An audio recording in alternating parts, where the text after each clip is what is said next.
The Book of 1 Samuel.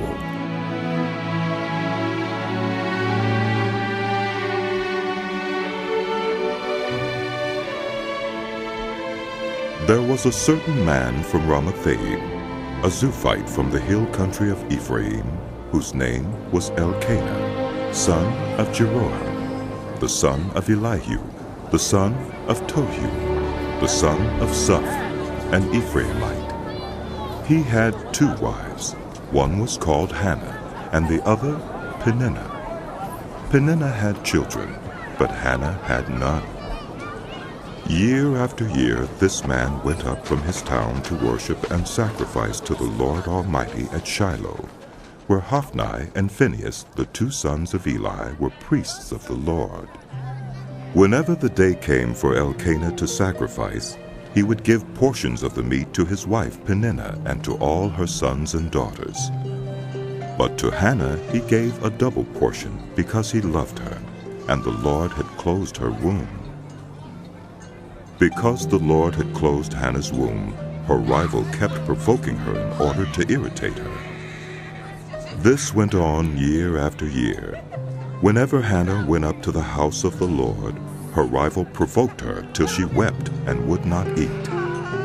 Her husband Elkanah would say to her, "Hannah, why are you weeping? Why don't you eat?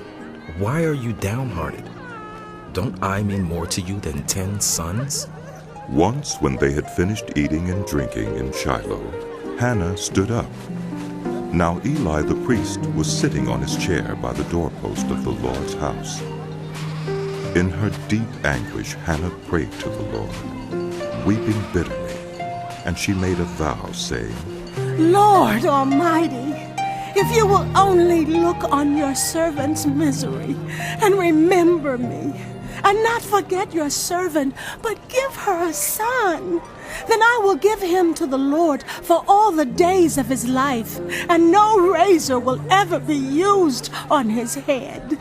As she kept on praying to the Lord, Eli observed her mouth. Hannah was praying in her heart, and her lips were moving, but her voice was not heard. Eli thought she was drunk and said to her, "How long are you going to stay drunk? Put away your wine." "Not so, my Lord," Hannah replied. "I am a woman who is deeply troubled. I've not been drinking wine or beer. I was pouring out my soul to the Lord. Do not take your servant for a wicked woman.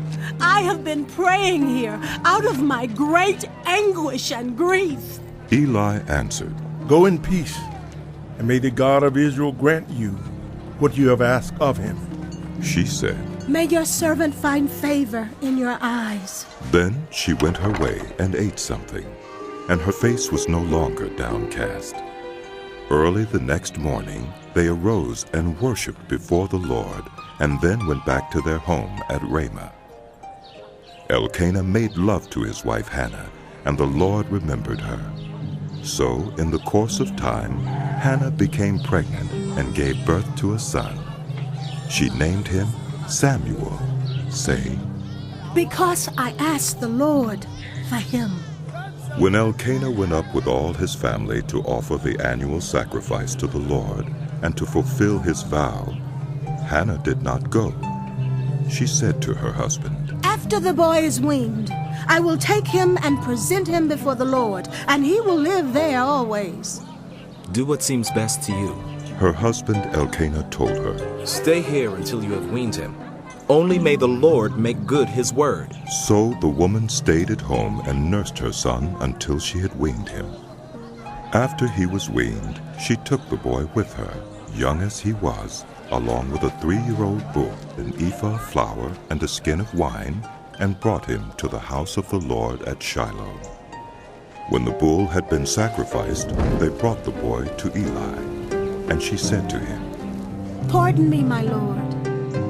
As surely as you live, I am the woman who stood here beside you praying to the Lord. I prayed for this child, and the Lord has granted me what I asked of him. So now I give him to the Lord. For his whole life he will be given over to the Lord." And he worshipped the Lord there. Then Hannah prayed and said, "My heart rejoices in the Lord, In the Lord my horn is lifted high. My mouth boasts over my enemies, for I delight in your deliverance. There's no one holy like the Lord. There's no one besides you. There's no rock like our God. Do not keep talking so proudly or let your mouth speak such arrogance, for the Lord is a God who knows, and by him deeds are weighed. The bows of the warriors are broken, but those who stumbled are armed with strength. Those who were full hired themselves out for food, but those who were hungry are hungry no more. She who was barren has borne 7 children, but she who has had many sons pines away. The Lord brings death and makes alive. He brings down to the grave and raises up. The Lord sends poverty and wealth. He humbles and he exalts. He raises the poor from the dust and lifts the needy from the ash heap. He seats them with princes and has them inherit a throne of honor. For the foundations of the earth are the Lord's. On them he has set the world. He will guard the feet of his faithful servants, but the wicked will be silenced in the place of darkness.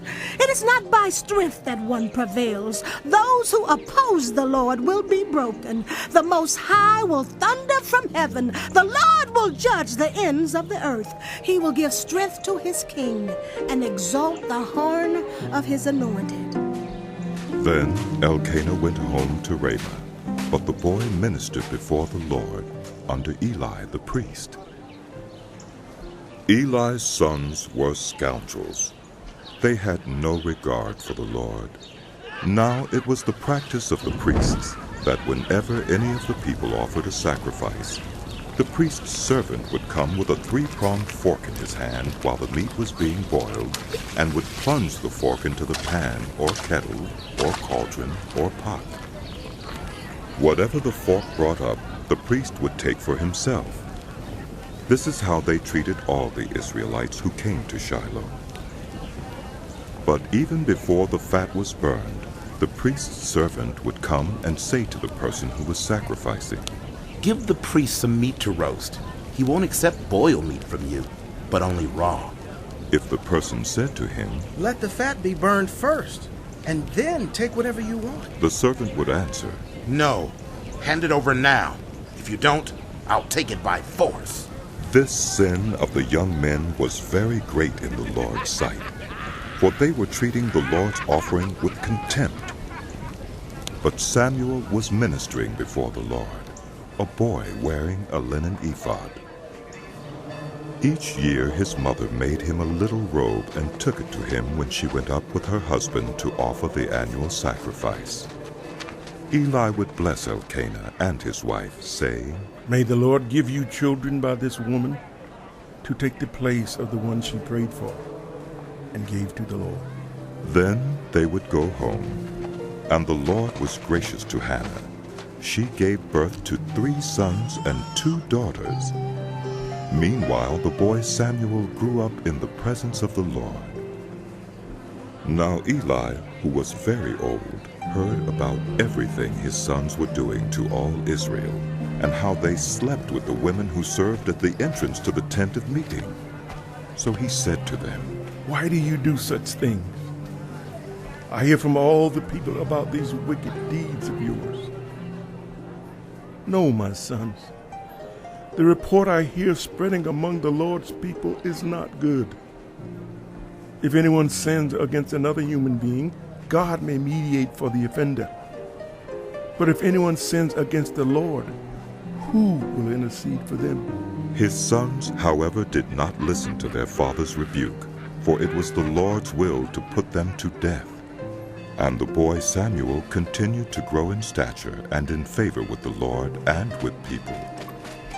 Now a man of God came to Eli and said to him, This is what the Lord says. Did I not clearly reveal myself to the family of your ancestor when they were in Egypt under Pharaoh?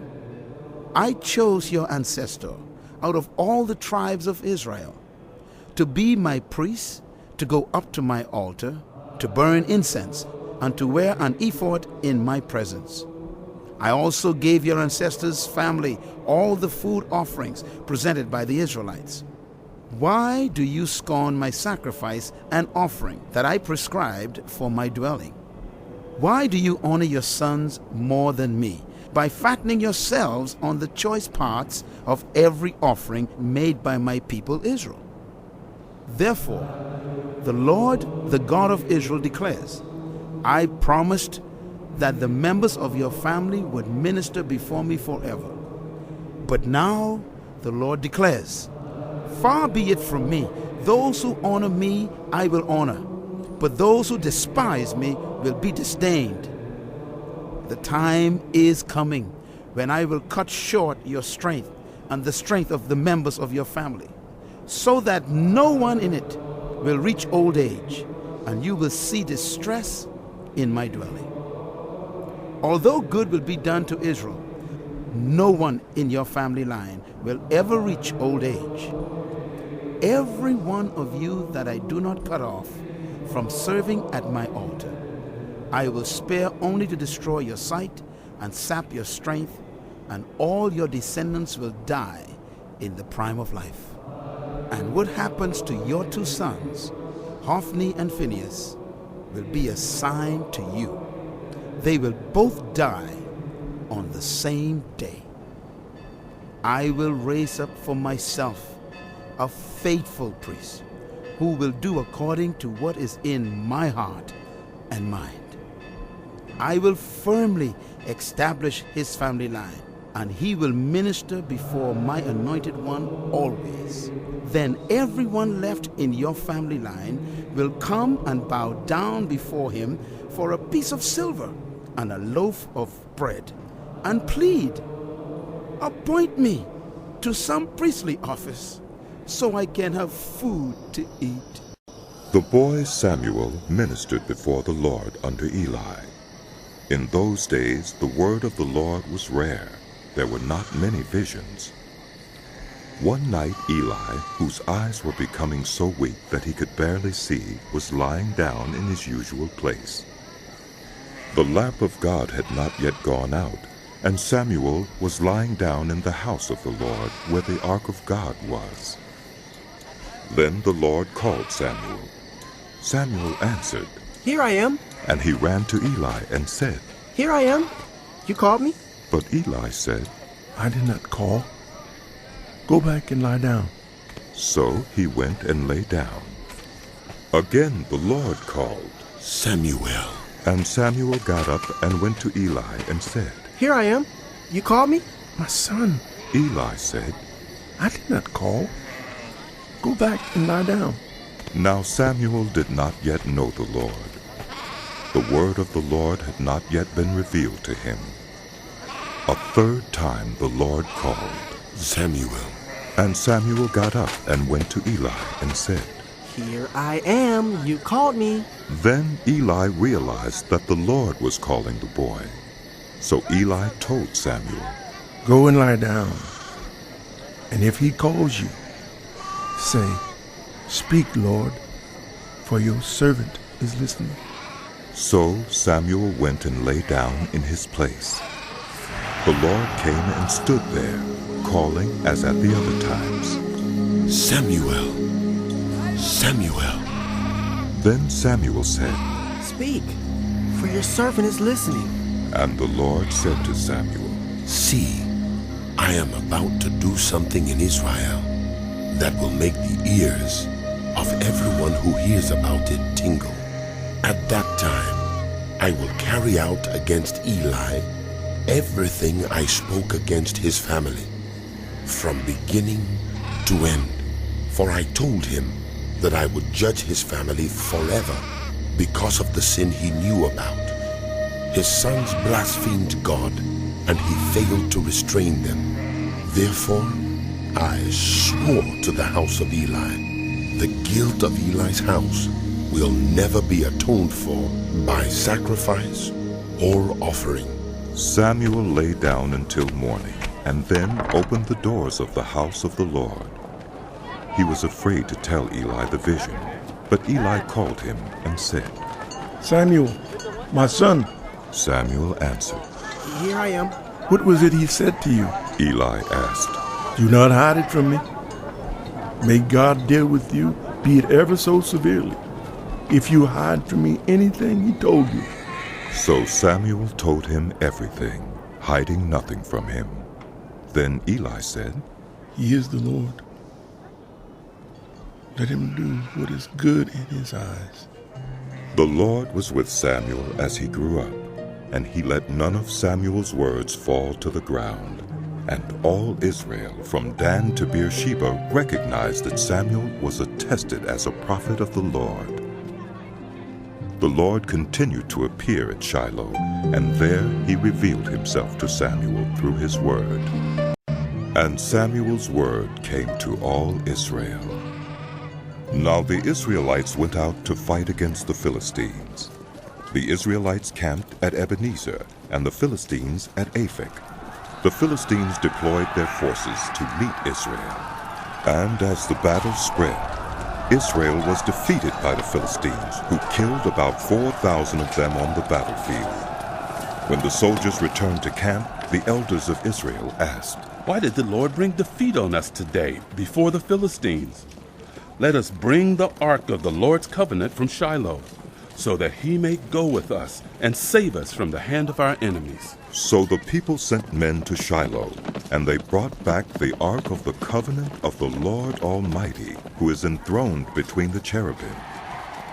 And Eli's 2 sons, Hophni and Phinehas, were there with the ark of the covenant of God. When the ark of the Lord's covenant came into the camp, all Israel raised such a great shout that the ground shook. Hearing the uproar, the Philistines asked, What's all this shouting in the Hebrew camp? When they learned that the ark of the Lord had come into the camp, the Philistines were afraid. A god has come into the camp. They said, We're in trouble. Nothing like this has happened before. Woe to us! Who will deliver us from the hand of these mighty gods?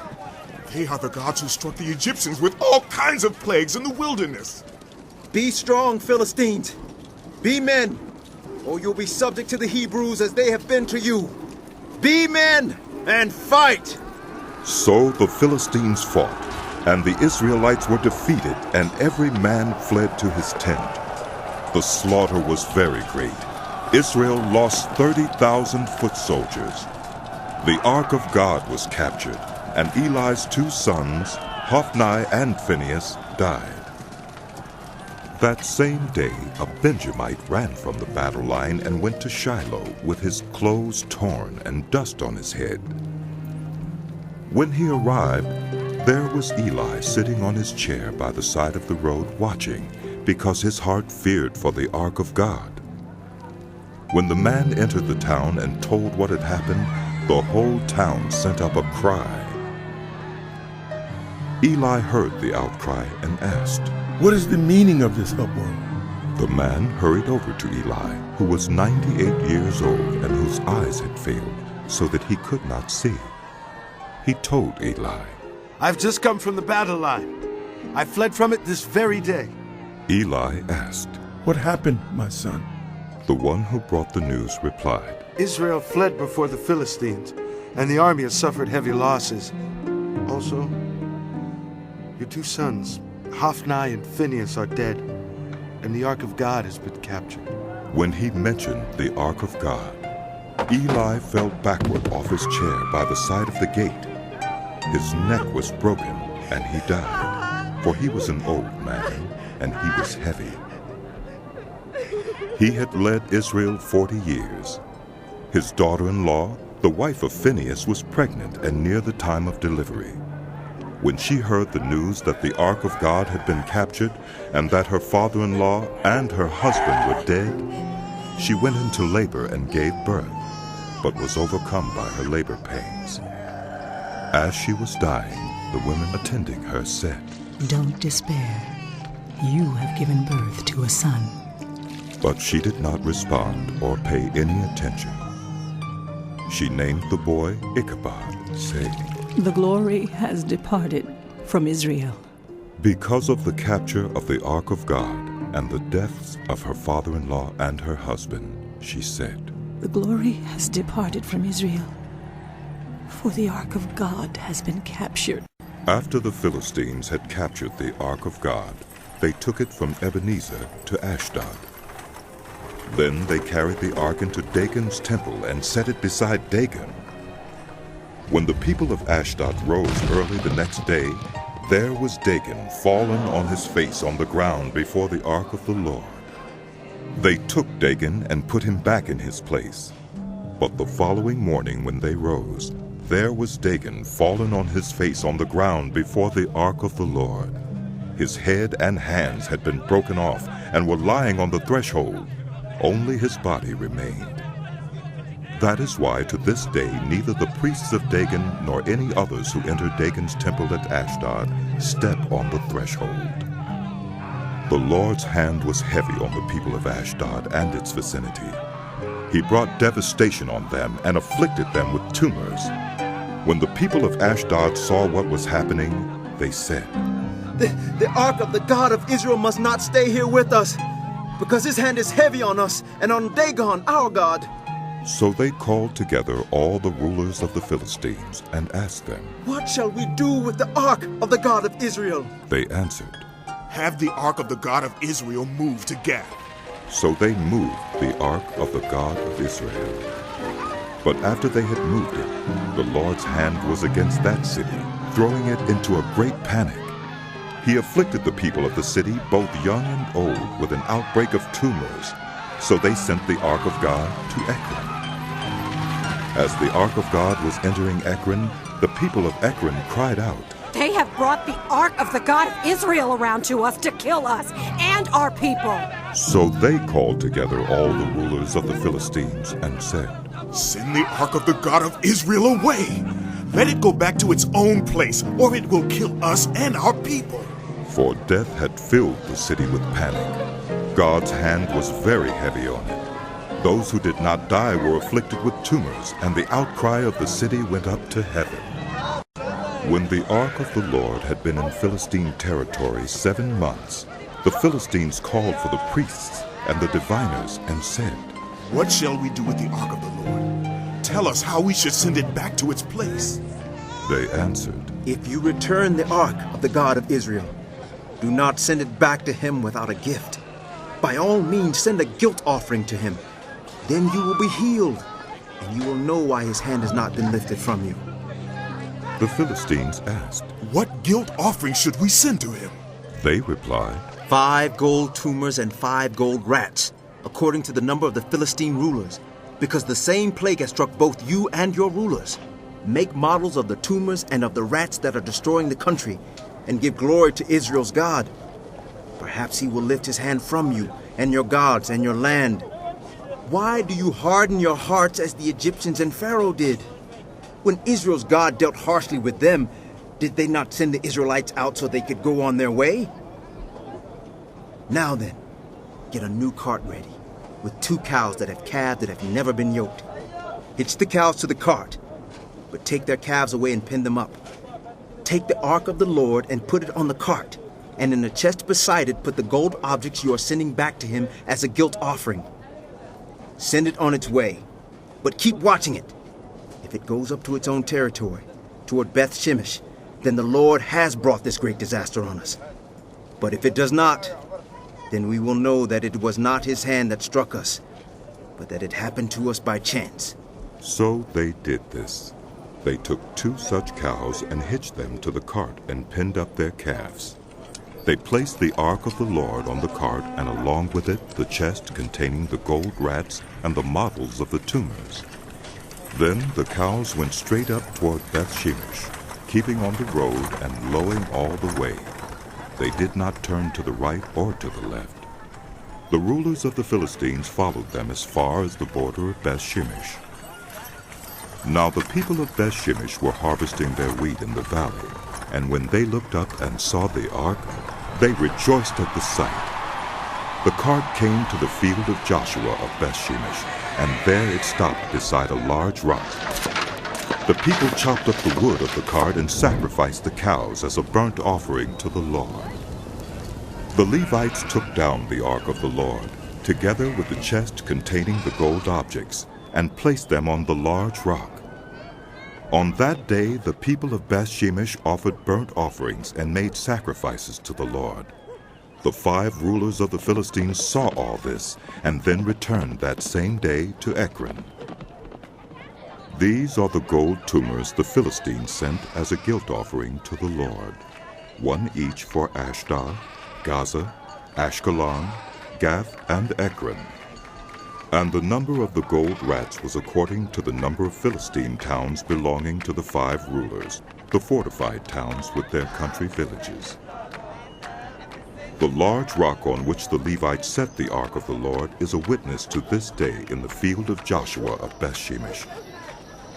But God struck down some of the inhabitants of Beth-Shemesh, putting 70 of them to death because they looked into the ark of the Lord. The people mourned because of the heavy blow the Lord had dealt them, and the people of Beth-Shemesh asked, Who can stand in the presence of the Lord, this holy God? To whom will the ark go up from here? Then they sent messengers to the people of Kiriath-Jearim, saying, The Philistines have returned the ark of the Lord. Come down and take it up to your town. So the men of Kiriath-Jearim came and took up the ark of the Lord. They brought it to Abinadab's house on the hill and consecrated Eleazar his son to guard the ark of the Lord.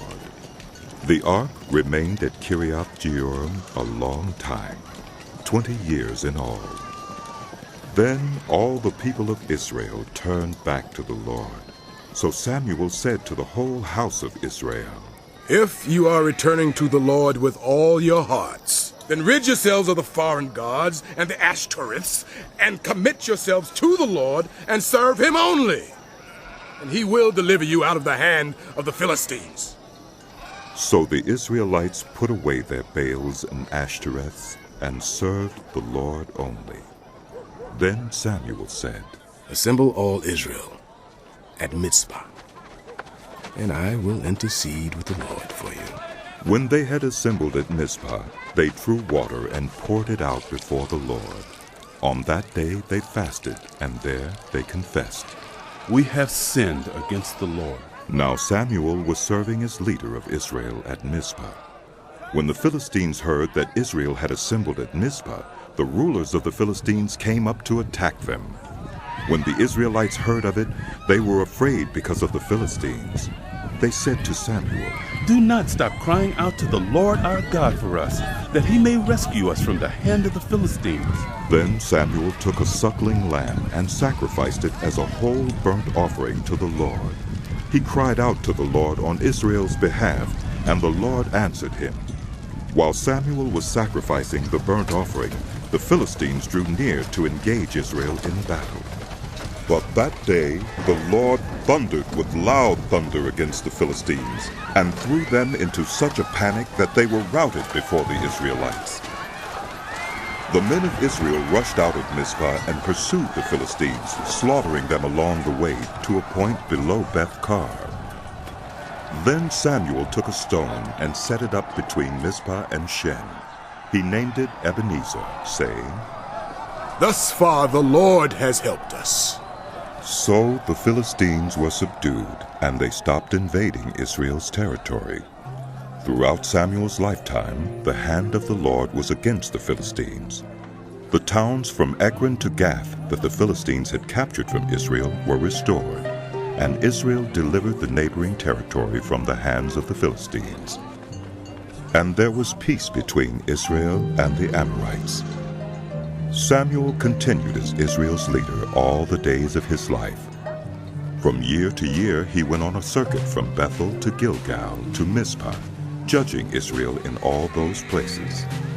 But he always went back to Ramah, where his home was, and there he also held court for Israel, and he built an altar there to the Lord. When Samuel grew old, he appointed his sons as Israel's leaders.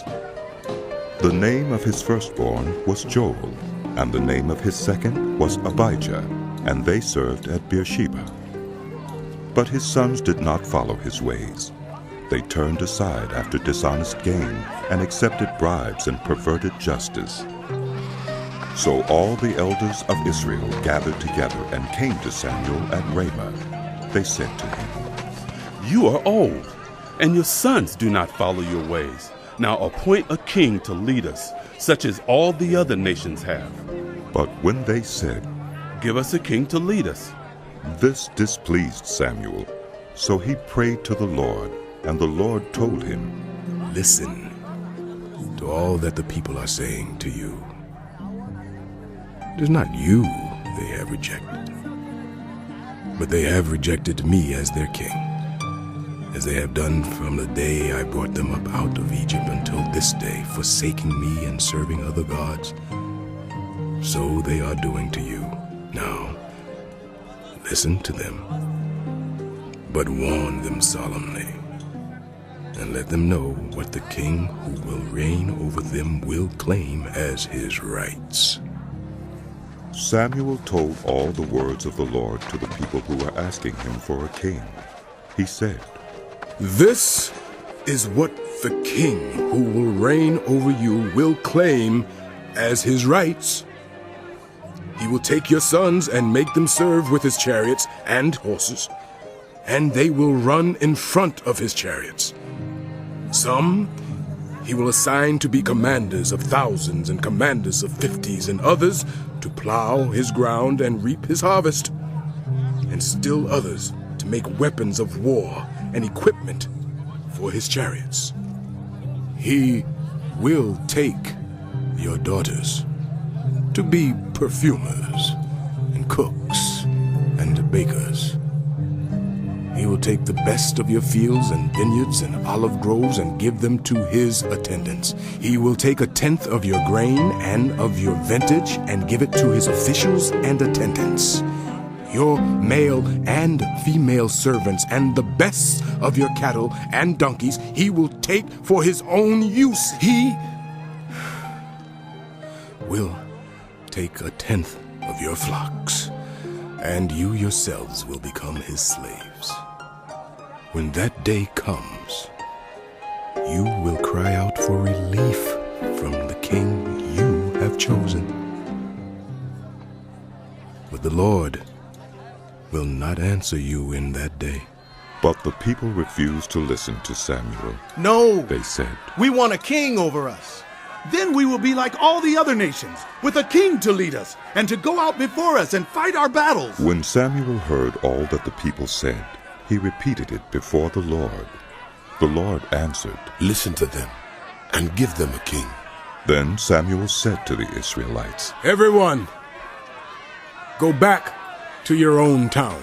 There was a Benjamite, a man of standing, whose name was Kish, son of Abiel, the son of Zerah, the son of Bicherath, the son of Aphiah of Benjamin. Kish had a son named Saul, as handsome a young man as could be found anywhere in Israel, and he was a head taller than anyone else. Now the donkeys belonging to Saul's father Kish were lost, and Kish said to his son Saul, Take one of the servants with you and go and look for the donkeys. So he passed through the hill country of Ephraim and through the area around Shalisha, but they did not find them. They went on into the district of Shaalim, but the donkeys were not there.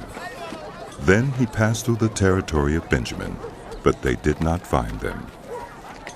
When they reached the district of Zuph, Saul said to the servant who was with him, Come, let's go back, or my father will stop thinking about the donkeys and start worrying about us. But the servant replied, Look, in this town there is a man of God. He is highly respected, and everything he says comes true. Let's go there now. Perhaps he will tell us what way to take. Saul said to his servant, If we go, what can we give the man? The food in our sacks is gone. We have no gift to take to the man of God. What do we have? The servant answered him again. Look, he said, I have 1/4 shekel of silver. I will give it to the man of God so that he will tell us what way to take. Formerly in Israel, if people went to inquire of God, they would say, Come, let us go to the seer, because the prophet of today used to be called a seer. Good, Saul said to his servant. Come, let's go. So they set out for the town where the man of God was. As they were going up the hill to the town, they met some young women coming out to draw water, and they asked them, Is the seer here? He is. They answered. He's ahead of you. Hurry now. He has just come to our town today, for the people have a sacrifice at the high place. As soon as you enter the town, you will find him before he goes up to the high place to eat. The people will not begin eating until he comes, because he must bless the sacrifice. Afterward, those who are invited will eat. Go up now. You should find him about this time. They went up to the town, and as they were entering it, there was Samuel coming toward them on his way up to the high place. Now the day before Saul came, the Lord had revealed this to Samuel. About this time tomorrow, I will send you a man from the land of Benjamin. Anoint him ruler over my people Israel. He will deliver them from the hand of the Philistines. I have looked on my people, for their cry has reached me. When Samuel caught sight of Saul, the Lord said to him, This is the man I spoke to you about. He will govern my people. Saul approached Samuel in the gateway and asked, Would you please tell me where the seer's house is? I am the seer. Samuel replied, Go up ahead of me to the high place, for the day you are to eat with me. And in the morning, I will send you on your way and will tell you all that is in your heart. As for the donkeys you lost 3 days ago, do not worry about them. They have been found. And to whom is all the desire of Israel turned, if not to you and your whole family line?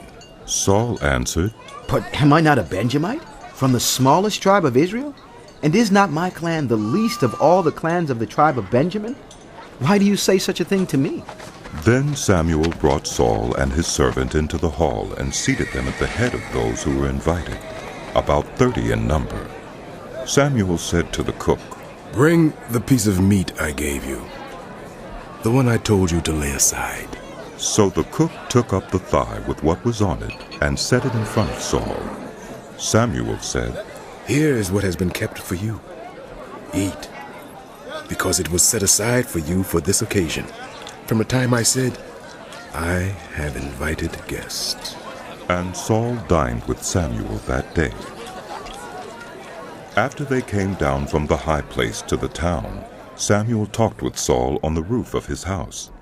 They rose about daybreak, and Samuel called to Saul on the roof, Get ready, and I will send you on your way. When Saul got ready, he and Samuel went outside together. As they were going down to the edge of the town, Samuel said to Saul, Tell the servant to go on ahead of us. And the servant did so. But you, stay here for a while, so that I may give you a message from God. Then Samuel took a bottle of olive oil and poured it on Saul's head and kissed him, saying, Has not the Lord anointed you ruler over his inheritance? When you leave me today, you will meet 2 men near Rachel's tomb at Zelzah, on the border of Benjamin. They will say to you, The donkeys you set out to look for have been found, and now your father has stopped thinking about them and is worried about you. He is asking, What shall I do about my son? Then you will go on from there until you reach the great tree of Tabor. 3 men going up to God at Bethel will meet you there. One will be carrying 3 young goats, another 3 loaves of bread, and another a skin of wine. They will greet you and offer you 2 loaves of bread, which you will accept from them. After that, you will go to Gibeah of God, where there's a Philistine outpost. As you approach the town, you will meet a procession of prophets coming down from the high place with lyres, timbrels, pipes, and harps being played before them, and they will be prophesying. The Spirit of the Lord will come on you in power, and you will prophesy with them, and you will be changed into a different person. Once these signs are fulfilled, do whatever your hand finds to do, for God is with you. Go down ahead of me to Gilgal. I will surely come down to you to sacrifice burnt offerings and fellowship offerings. But you must wait 7 days until I come to you and tell you what you are to do. As Saul turned to leave Samuel, God changed Saul's heart, and all these signs were fulfilled that day. When he and his servant arrived at Gibeah, a procession of prophets met him. The Spirit of God came on him in power, and he joined in their prophesying. When all those who had formerly known him saw him prophesying with the prophets, they asked each other, "What is this that has happened to the son of Kish? Is Saul also among the prophets?" A man who lived there answered, "And who is their father?" So it became a saying, "Is Saul also among the prophets?" After Saul stopped prophesying, he went to the high place. Now Saul's uncle asked him and his servant, "Where have you been?" "Looking for the donkeys," he said. "But when we saw they were not to be found, we went to Samuel." Saul's uncle said, "Tell me what Samuel said to you." Saul replied, "He assured us that the donkeys had been found." But he did not tell his uncle what Samuel had said about the kingship. Samuel summoned the people of Israel to the Lord at Mizpah and said to them, "This is what the Lord, the God of Israel, says. I brought Israel up out of Egypt, and I delivered you from the power of Egypt and all the kingdoms that oppressed you. But you have now rejected your God, who saves you out of all your disasters and calamities. And you have said, 'No, appoint a king over us.' So now, present yourselves before the Lord by your tribes and clans." When Samuel had all Israel come forward by tribes, the tribe of Benjamin was taken by lot. Then he brought forward the tribe of Benjamin clan by clan, and Natri's clan was taken. Finally Saul, son of Kish, was taken, but when they looked for him, he was not to be found. So they inquired further of the Lord. "Has the man come here yet?" And the Lord said, "Yes. He has hidden himself among the suppliers." They ran and brought him out, and as he stood among the people, he was a head taller than any of the others. Samuel said to all the people, "Do you see the man the Lord has chosen? There's no one like him among all the people." Then the people shouted, "Long live the king!" Samuel explained to the people the rights and duties of kingship. He wrote them down on a scroll and deposited it before the Lord. Then Samuel dismissed the people to go to their own homes. Saul also went to his home in Gibeah, accompanied by valiant men whose hearts God had touched. But some scoundrels said, "How can this fellow save us?" They despised him and brought him no gifts, but Saul kept silent. Nahash the Ammonite went up and besieged Jabesh-Gilead, and all the men of Jabesh said to him, "Make a treaty with us, and we will be subject to you." But Nahash the Ammonite replied, "I will make a treaty with you, only on the condition that I gouge out the right eye of every one of you, and so bring disgrace on all Israel." The elders of Jabesh said to him, "Give us 7 days so we can send messengers throughout Israel. And if no one comes to rescue us, we will surrender to you." When the messengers came to Gibeah of Saul and reported these terms to the people, they all wept aloud. Just then Saul was returning from the fields behind his oxen, and he asked, "What is wrong with everyone? Why are they weeping?" Then they repeated to him what the men of Jabesh had said. When Saul heard their words, the Spirit of God came on him in power, and he burned with anger. He took a pair of oxen, cut them into pieces, and sent the pieces by messengers throughout Israel, proclaiming, "This is what will be done to the oxen of anyone who does not follow Saul and Samuel." Then the terror of the Lord fell on the people, and they turned out with one accord. When Saul mustered them at Bezek, the men of Israel numbered 300,000, and those of Judah 30,000. They told the messengers who had come, "Say to the men of Jabesh-Gilead, by the time the sun is hot tomorrow, you will be rescued." When the messengers went and reported this to the men of Jabesh, they were elated. They said to the Ammonites, "Tomorrow we will surrender to you, and you can do to us whatever you like." The next day Saul separated his men into 3 divisions. During the last watch of the night, They broke into the camp of the Ammonites and slaughtered them until the heat of the day. Those who survived were scattered, so that no two of them were left together. The people then said to Samuel, "Who was it that asked, 'Shall Saul reign over us?' Turn these men over to us so that we may put them to death." But Saul said, "No one will be put to death today, for this day the Lord has rescued Israel." Then Samuel said to the people, "Come, let us go to Gilgal and there renew the kingship." So all the people went to Gilgal and made Saul king in the presence of the Lord.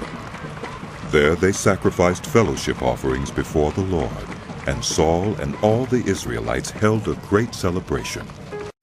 Samuel said to all Israel, "I have listened to everything you said to me and have set a king over you. Now you have a king as your leader. As for me, I am old and gray, and my sons are here with you. I have been your leader from my youth until this day.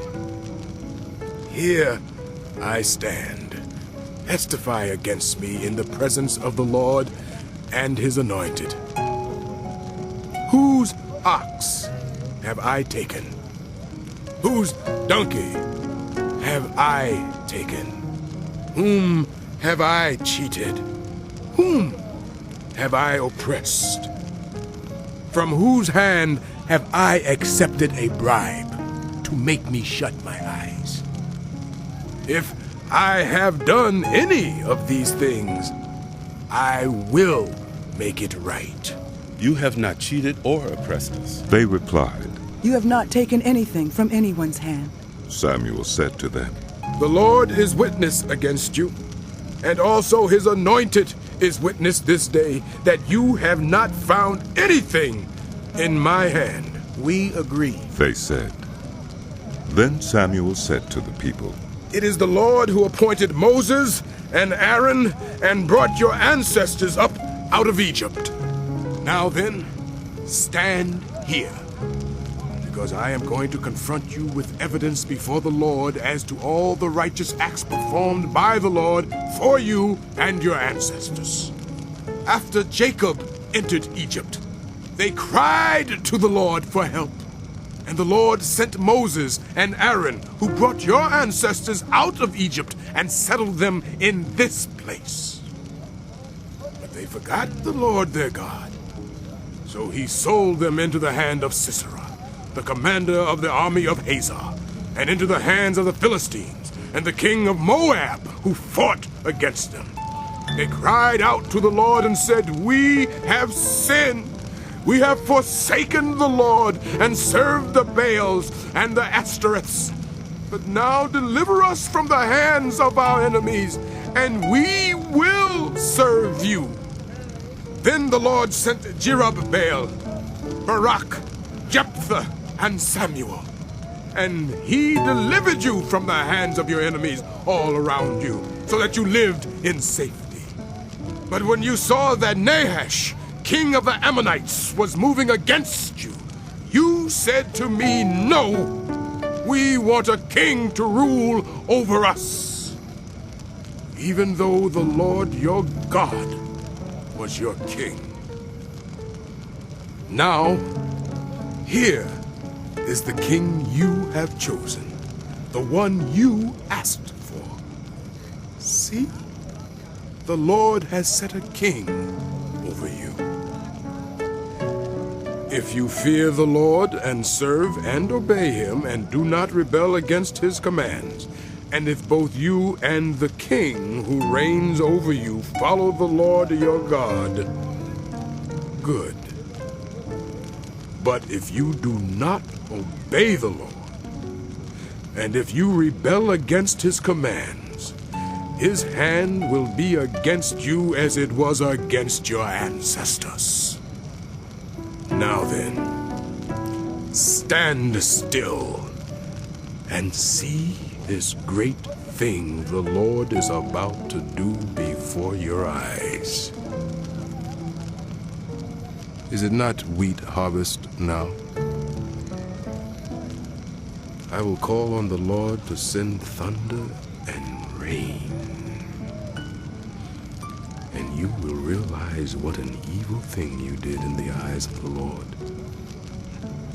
when you asked for a king. Then Samuel called on the Lord, and that same day the Lord sent thunder and rain. So all the people stood in awe of the Lord and of Samuel.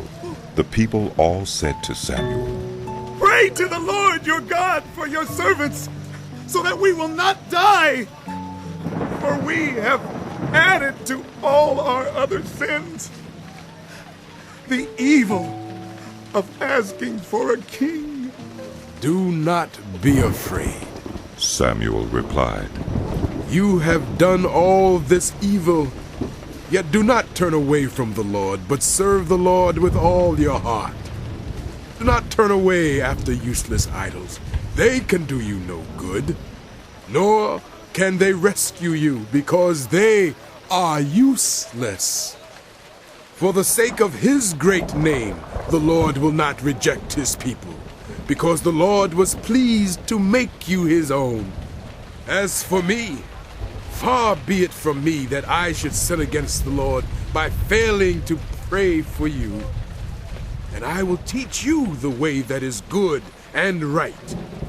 But be sure to fear the Lord and serve him faithfully with all your heart.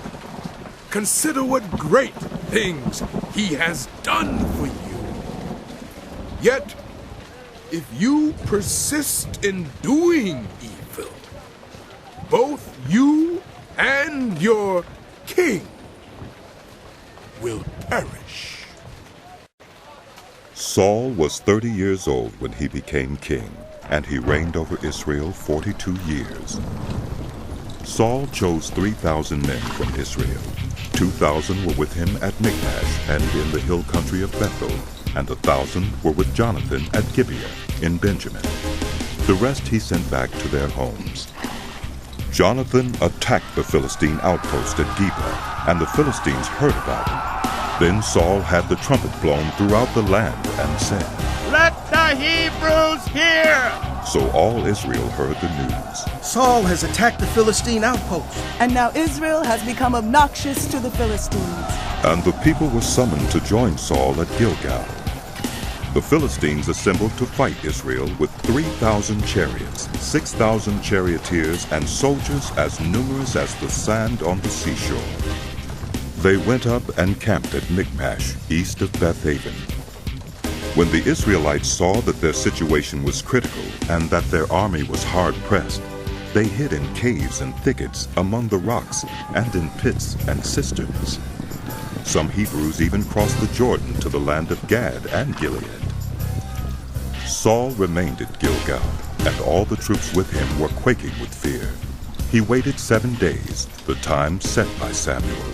But Samuel did not come to Gilgal, and Saul's men began to scatter. So he said, Bring me the burnt offering and the fellowship offerings.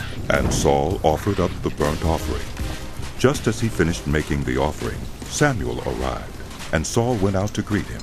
What have you done? Asked Samuel. Saul replied, When I saw that the men were scattering, and that you did not come at the set time, and that the Philistines were assembling at Michmash, I thought, now the Philistines will come down against me at Gilgal, and I have not sought the Lord's favor. So I felt compelled to offer the burnt offering. You have done a foolish thing, Samuel said. You have not kept the command the Lord your God gave you.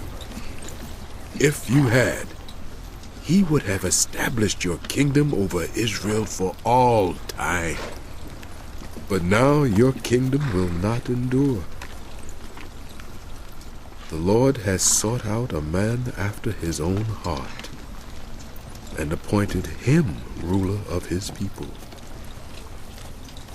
because you have not kept the Lord's command. Then Samuel left Gilgal and went up to Gibeah in Benjamin. And Saul counted the men who were with him. They numbered about 600. Saul and his son Jonathan and the men with them were staying in Gibeah in Benjamin, while the Philistines camped at Michmash. Raiding parties went out from the Philistine camp in 3 detachments. One turned toward Ophrah in the vicinity of Shul, another toward Beth-horon, and the third toward the borderland overlooking the valley of Zeboim, facing the wilderness. Not a blacksmith could be found in the whole land of Israel, because the Philistines had said, "Otherwise the Hebrews will make swords or spears." So all Israel went down to the Philistines to have their plow points, mattocks, axes, and sickles sharpened. The price was 2/3 of a shekel for sharpening plow points and mattocks, and 1/3 of a shekel for sharpening forks and axes and for repointing goads. So on the day of the battle, not a soldier with Saul and Jonathan had a sword or spear in his hand.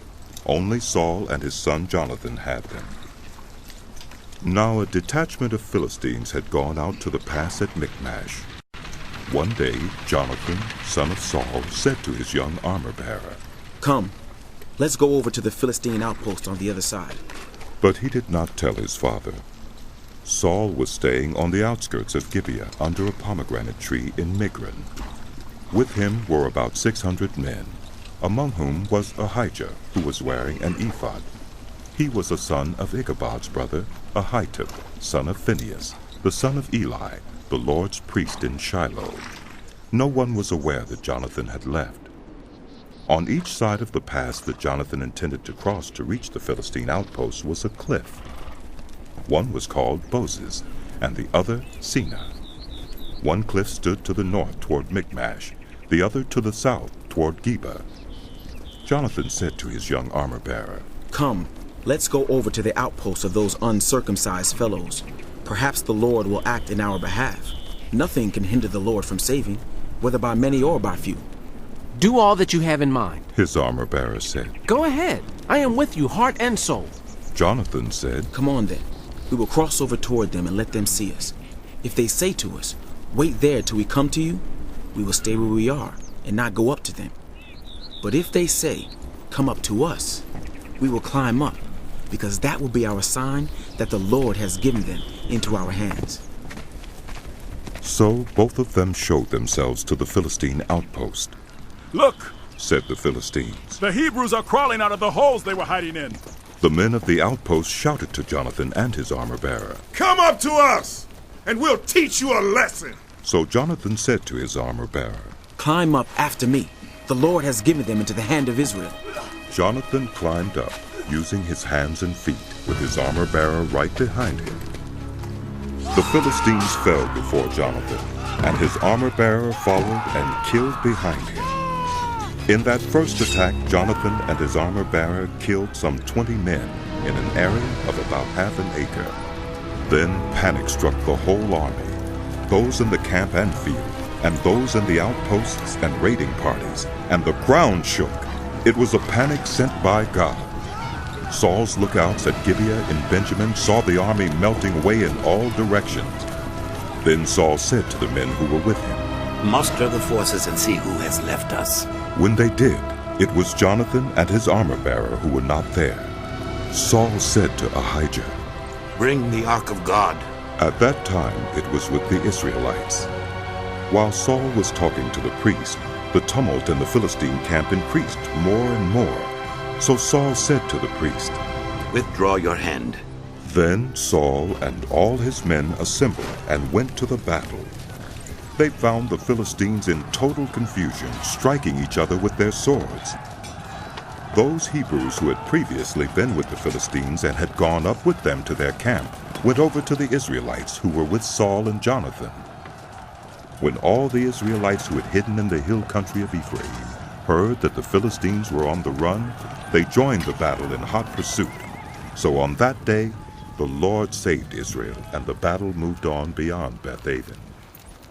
Now the Israelites were in distress that day, because Saul had bound the people under an oath, saying, "Curse be anyone who eats food before evening comes, before I have avenged myself on my enemies." So none of the troops tasted food. The entire army entered the woods, and there was honey on the ground. When they went into the woods, they saw the honey oozing out, yet no one put his hand to his mouth, because they feared the oath. But Jonathan had not heard that his father had bound the people with the oath. So he reached out the end of the staff that was in his hand and dipped it into the honeycomb. He raised his hand to his mouth, and his eyes brightened. Then one of the soldiers told him, "Your father bound the army under a strict oath, saying, 'Cursed be anyone who eats food today.' That is why the men are faint." Jonathan said, "My father has made trouble for the country. See how my eyes brightened when I tasted a little of his honey? How much better it would have been if the men had eaten today some of the plunder they took from their enemies. Would not the slaughter of the Philistines have been even greater?" That day, after the Israelites had struck down the Philistines from Michmash to Ajalon, they were exhausted. They pounced on the plunder, and taking sheep, cattle, and calves, they butchered them on the ground and ate them, together with the blood. Then someone said to Saul, "Look, the men are sinning against the Lord by eating meat that has blood in it." You have broken faith. He said. Roll a large stone over here at once. Then he said, Go out among the men and tell them, each of you bring me your cattle and sheep, and slaughter them here and eat them. Do not sin against the Lord by eating meat with blood still in it. So everyone brought his ox that night and slaughtered it there. Then Saul built an altar to the Lord. It was the first time he had done this. Saul said, Let us go down and pursue the Philistines by night and plunder them till dawn, and let us not leave one of them alive. Do whatever seems best to you, they replied. But the priest said, Let us inquire of God here. So Saul asked God, Shall I go down and pursue the Philistines? Will you give them into Israel's hand? But God did not answer him that day. Saul therefore said, Come here, all you who are leaders of the army, and let us find out what sin has been committed today. As surely as the Lord who rescues Israel lives, even if it lies with my son Jonathan, he must die. But not one of them said a word. Saul then said to all the Israelites, You stand over there. I and Jonathan my son will stand over here. Do what seems best to you, they replied. Then Saul prayed to the Lord, the God of Israel. Why have you not answered your servant today? If the fault is in me or my son Jonathan, respond with Urim. But if the men of Israel are at fault, respond with Thummim. Jonathan and Saul were taken by lot, and the men were cleared. Saul said, Cast the lot between me and Jonathan my son. And Jonathan was taken. Then Saul said to Jonathan, Tell me what you have done. So Jonathan told him, I tasted a little honey with the end of my staff, and now I must die. Saul said, May God deal with me, be it ever so severely, if you do not die, Jonathan. But the men said to Saul, Should Jonathan die? He who has brought about this great deliverance in Israel? Never. As surely as the Lord lives, not a hair of his head will fall to the ground, for he did this today with God's help. So the men rescued Jonathan, and he was not put to death. Then Saul stopped pursuing the Philistines, and they withdrew to their own land. After Saul had assumed rule over Israel, he fought against their enemies on every side: Moab, the Ammonites, Edom, the kings of Zobah, and the Philistines. Wherever he turned, he inflicted punishment on them. He fought valiantly and defeated the Amalekites, delivering Israel from the hands of those who had plundered them. Saul's sons were Jonathan, Ishvi, and Malchishua. The name of his older daughter was Merab, and that of the younger was Michal. His wife's name was Ahinoam, daughter of Ahimaaz. The name of the commander of Saul's army was Abner, son of Ner, and Ner was Saul's uncle. Saul's father Kish and Abner's father Ner were sons of Abiel. All the days of Saul there was bitter war with the Philistines, and whenever Saul saw a mighty or brave man, he took him into his service.